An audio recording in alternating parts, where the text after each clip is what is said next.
bienestar social que trabajan en equipos comunitarios, obviamente con un enfoque menos médico, pero es importante, digamos, que ustedes tengan claridad que una persona agitada se la pueden encontrar en cualquier entorno, no solamente en el entorno psiquiátrico. Entonces, vamos primero que todo como a aclarar unas definiciones. Es importante que ustedes tengan claro que es agitación psicomotriz y que agitación psicomotriz no es sinónimo de agresividad.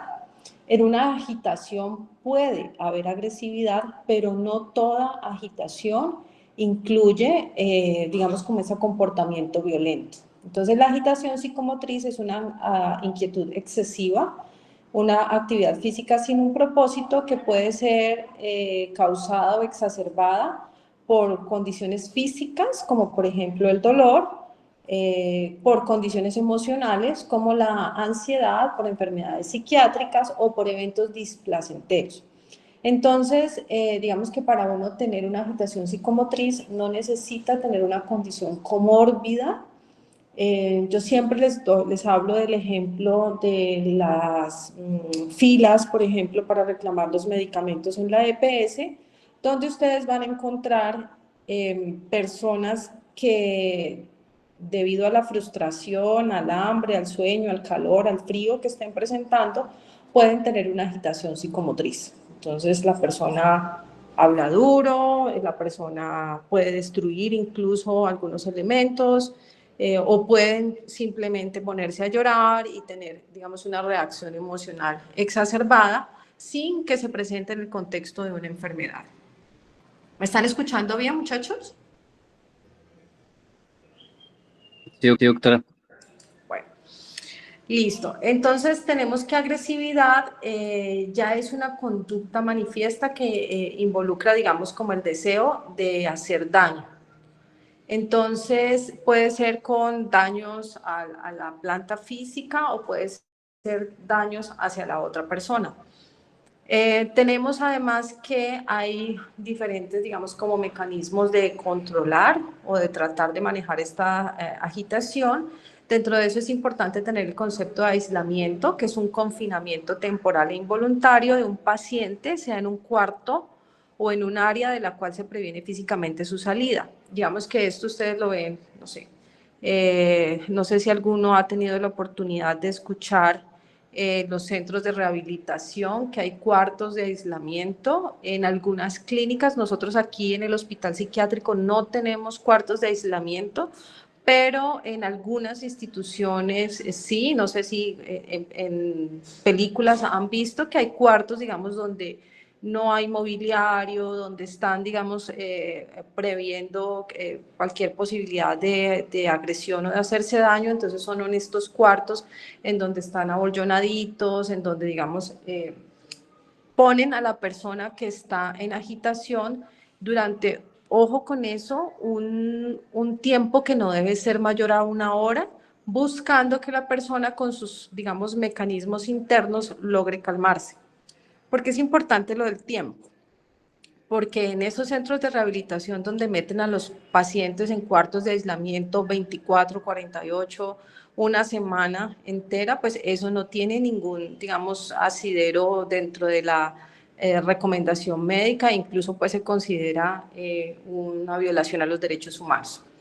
Hay diferentes tipos de contención. La contención, digamos que tenemos inicialmente la contención verbal, que debería ser la primera que usamos, que es una técnica, digamos, verbal en donde se busca que la persona logre controlar la rabia que genera, digamos, como el momento de agitación de una manera, digamos, orientada con la palabra, a través, digamos, de técnicas como la desescalada. Buscamos que el individuo que está en un, digamos, en un estado emocional alterado logre nuevamente calmarse. Tenemos la contención física, que es la aplicación directa de fuerza hacia una persona con o sin su permiso para restringir el libre movimiento. Entonces, digamos que esta sería pues como la cuestión más compleja de hacer, la contención física, y digamos el objetivo debe ser única y exclusivamente proteger al paciente contra una lesión a sí mismo o contra una lesión a los demás. Es decir, que uno no hace contención física como castigo. Contención física me estoy refiriendo, por ejemplo, a inmovilizaciones, entonces digamos que sujeción del paciente. Solamente se hace cuando en la agitación uno considera que hay un riesgo para el individuo o para los demás. Tenemos la contención farmacológica, que sería administrar medicamentos para que ayuden a controlar el comportamiento. Y tenemos el término desescalada, que es una técnica de tratamiento en la cual a través de la palabra, a través digamos, de la contención verbal, buscamos que el individuo desarrolle pues como sus propios focos internos de control. Digamos que otra manera pues, de describirla es ayudarse al paciente a calmarse a sí mismo.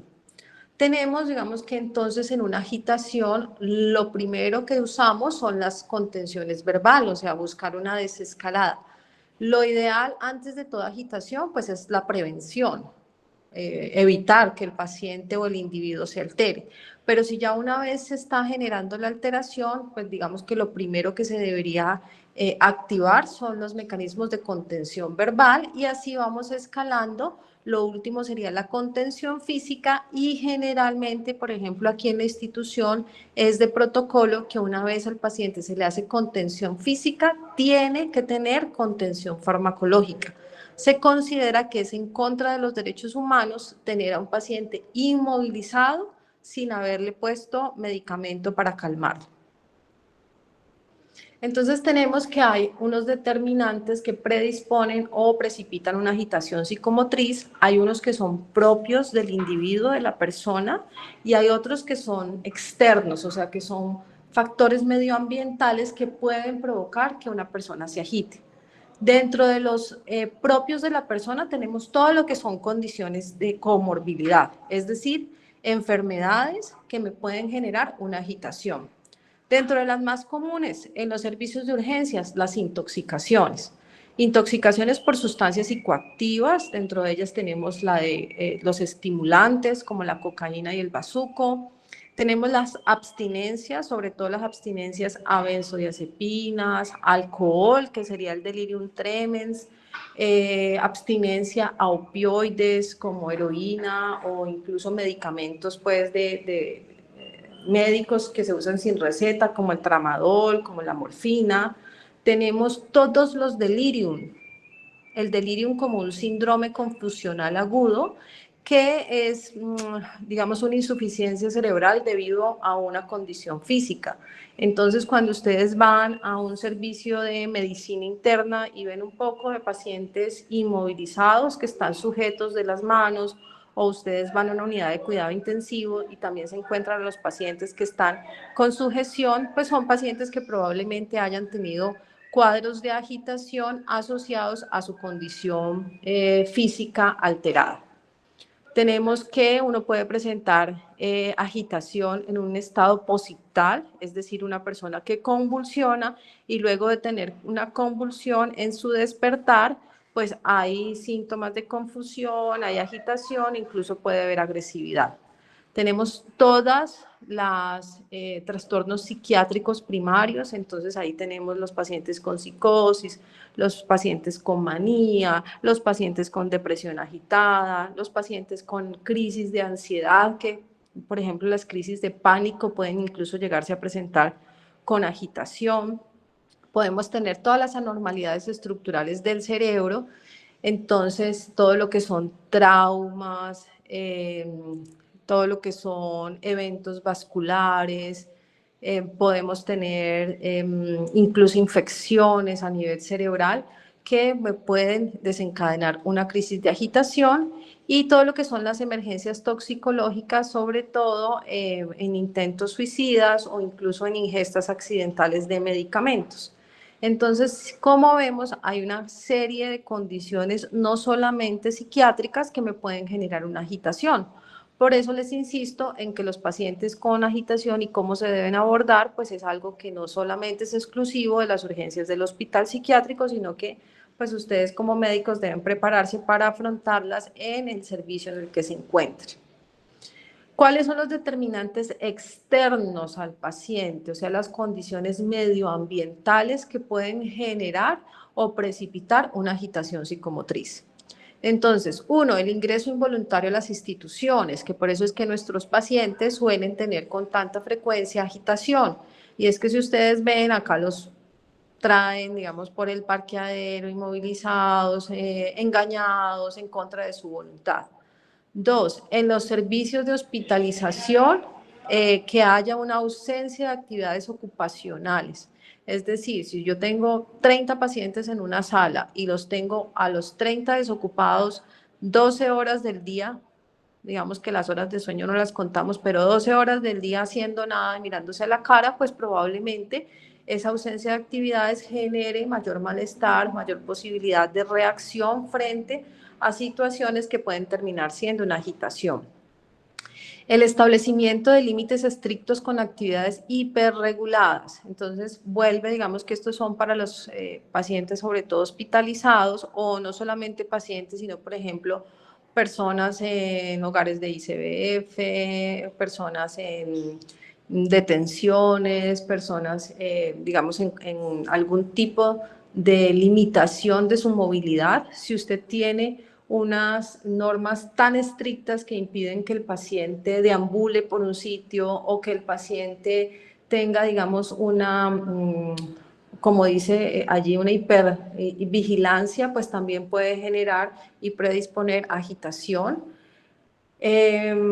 Los problemas de comunicación, por ejemplo, no escuchar al paciente, no poner atención a las necesidades, las limitaciones para la movilización, el encierro.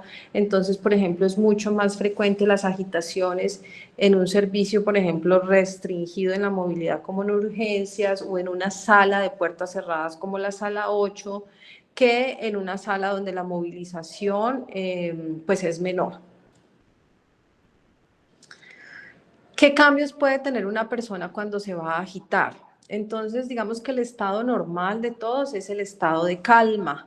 Y eso es como una montaña que se va escalando, en donde la persona pasa de estar en un estado de calma a estar en un estado de enojo, en un estado, digamos, donde hay un disparador y entonces ese enojo empieza a convertirse en rabia, empieza a manifestarse físicamente y finalmente llega, digamos, un momento como de la explosión, que ya es cuando tenemos la agitación psicomotriz.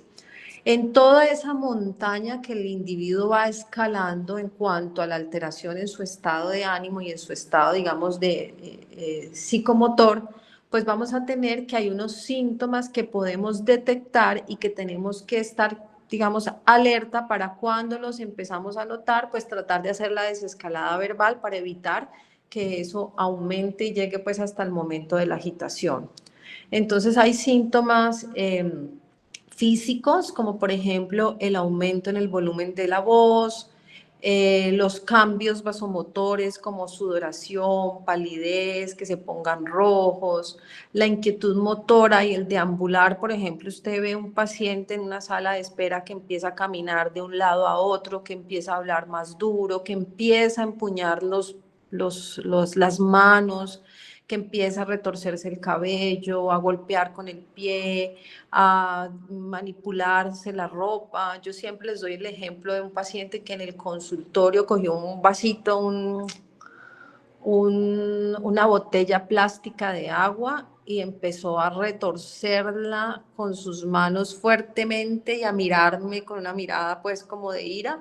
Entonces allí cuando usted ve eso dice inmediatamente esta persona se me va a agitar y tiene que activar todos estos procesos, digamos, de desescalada para evitar que esto termine en una agitación como tal y pues muchísimo más para evitar una agresión. Esta malteada La se hizo actividad viral motora por y este verbal sonido. repetitiva e Ahora inapropiada sin un fin establecido, el aumento, digamos, de la frecuencia respiratoria, la intranquilidad, el nerviosismo, la irritabilidad y la hipersensibilidad a estímulos son cambios que cuando empezamos a notar, pues tenemos que activar todos los mecanismos para desescalar esta montaña que va pues hacia la agitación. ¿Qué hay intervenciones preventivas deben haber frente a una agitación psicomotriz? Pues idealmente cuando ustedes estén en un equipo, por ejemplo, en el caso de nosotros que estamos en un servicio de urgencias, y esto debería estar en todos los servicios de urgencias orgánicos o no orgánicos de las instituciones, y es que debe haber un equipo de respuesta y ese equipo pues debe tener unos planes previamente establecidos. Dentro de eso, pues una de las condiciones iniciales es que se debe conocer el entorno, se debe saber, digamos que cada uno debe tener su función, uno debe saber a quién se le puede pedir ayuda, quién puede estar disponible en los diferentes momentos del día, cómo encontrar rápidamente quién nos puede ayudar y cuánto tiempo nos podemos demorar en esperar a que esa ayuda llegue. Debemos anticipar y planificar, considerar que podemos necesitar pues, elementos como inmovilizadores, que podemos necesitar medicamentos, que podemos necesitar una serie de cosas que tienen que estar organizadas desde antes de que se presente la agitación. La tercera cosa es que uno debe pedir ayuda y esa ayuda se debe pedir pronto, no se debe esperar a que el individuo lo esté a uno insultando o lo esté pues muchísimo más riesgoso agrediendo para pedir pues como el acompañamiento del equipo. Generalmente se recomienda no hacer las intervenciones solo, sino con el respaldo de un equipo. En nuestra institución, si de pronto ustedes han visto, pues tenemos un protocolo de manejo en donde se inicia, digamos, la activación de un botón de pánico o una alarma de agitación, en donde hace que cada persona, digamos, desde que usted llega al turno, el auxiliar que está en alarma de agitación es asignado y esa persona sabe que cuando suena esa alarma, él es o ella es el llamado pues a salir hasta donde se presente el evento. Hay que ejercer liderazgo y saber seguirlo. En estos equipos de manejo de agitación psicomotriz se recomienda que haya un líder y que ese líder sea el que coordine y el que se comunique con el equipo para, digamos, hacer mucho más fluido el manejo. Incluso el líder es el que establece el contacto verbal con el paciente. Más adelante vamos a ver que en una agitación el que varias personas hablen y el que varias personas traten, digamos, de establecer contacto verbal con el individuo, lo que genera es confusión, lo que genera es, digamos, un efecto negativo. Se debe movilizar todos los recursos disponibles, debemos conocer pues como cuáles son las cosas que tenemos disponibles en la institución. Por ejemplo, también tenemos que conocer quiénes o qué personas del equipo son más hábiles. Entonces, si yo tengo un enfermero, un auxiliar de enfermería grande y fuerte, pues probablemente él me ayude a hacer la contención física, pero si tengo una persona que no tiene, digamos, las características físicas para hacer una contención física, pues esta persona probablemente la tenga que ubicar en otra función, haciendo la contención verbal o ayudando con los medicamentos, y no voy a meter a la persona más pequeñita o a la persona que tiene una condición física, una lesión, a hacer contención física. Se deben prevenir y manejar todos los errores de fijación. Ojo con esto porque esto es un concepto bien interesante en las agitaciones psicomotrices. Entonces dice que los errores de fijación son errores del modelo mental que se tiene de la persona o de la situación que pueden llevar a actuar de una manera equivocada. Entonces, por ejemplo, no sé si a ustedes les ha tocado alguna agitación acá, pero les cuento una anécdota. En alguna agitación, yo fui a hacer la contención verbal, el paciente estaba muy alterado y entonces empezó a insultarme. Y los pacientes y los individuos, los seres humanos en general, tenemos o tendemos o tenemos esa habilidad a reconocer el punto débil del otro y a remarcárselo. Entonces, por ejemplo, este paciente